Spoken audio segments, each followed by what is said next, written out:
Let us talk about something a lot of people consider boring, yet I find it so interesting and unassuming, and that is growth. If you think growth is a loud, explosive event, you are wrong. Real growth can be boring, silent, and completely invisible until it becomes truly undeniable. Imagine standing in a field staring at a patch of soil. You look at it for an hour, nothing changes.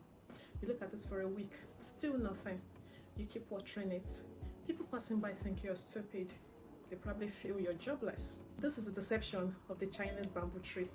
For 5 consecutive years, you must water it and fertilize it every single day. If you miss a day, it dies. And for 5 years, you see absolutely nothing above the ground. A passerby would think you are watering a ghost. But then in the 5th year, something miraculous happens. It grows, breaks through the soil, and it shoots up 80 feet into the air in just 6 weeks. Did the bamboo tree grow in just 6 weeks? No. It grew 80 feet in 5 years. It spent 5 years building a root system capable of supporting its massive future. Growth, like I said, is completely unassuming.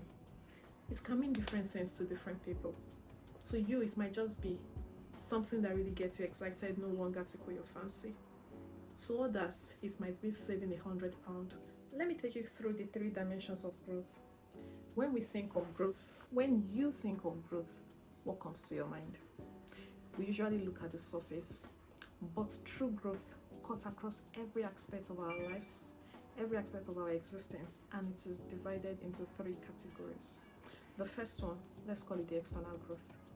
That is the one a lot of people are familiar with. This is the growth the world cheers for. It is linear and visible. It could be your career climbing a ladder, being promoted, your bank accumulating interest, things you can see. But guess what? It is the most volatile and the most fragile.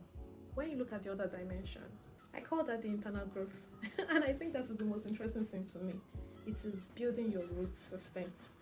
It is within. It is emotional maturity, psychological resilience, spiritual depth. Internal growth is learning how to sit uncomfortably, sit with discomfort, set boundaries. Internal growth is how to forgive.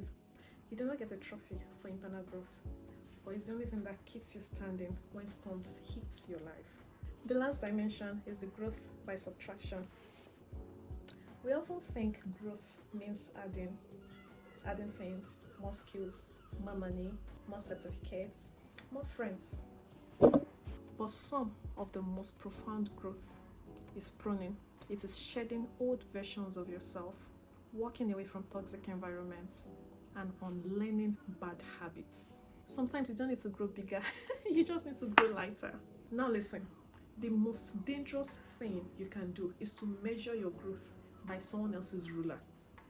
Growth is entirely relative. If a student saves £100, you might feel so excited about it, but £100 to a billionaire is totally negligible. For an extrovert, commanding a particular room, commanding a room can be normal, but someone that is an introvert or someone that has social anxiety, it can be a big win, a shift, a mental life victory. Never mistake your starting line for someone else's finish line. Your only true metric of growth is who you were yesterday. I'm going to leave you with this final image or a familiar story. Think of the lobster. A lobster is soft, mushy animals that lives inside a rigid shell. As it grows, that shell becomes incredibly tight and confining. The lobster feels under immense pressure, uncomfortable and stressed. To survive, the lobster must crawl under a rock formation to protect itself from predators, shed its old shell, and grow a new, bigger one. It has to repeat this process its entire life. The lobster's trigger for growth is discomfort. If lobsters had doctors, they would be prescribed medicine to stop the discomfort, and they would never grow. their shell would become their tomb. When you feel uncomfortable, when you feel invisible like the bamboo tree, when you feel under pressure like the lobster, do not panic. You are not failing. You are just growing. Trust the quiet, unassuming process. And when you look back, you'll be grateful. You're welcome. I'll see you next time. Bye.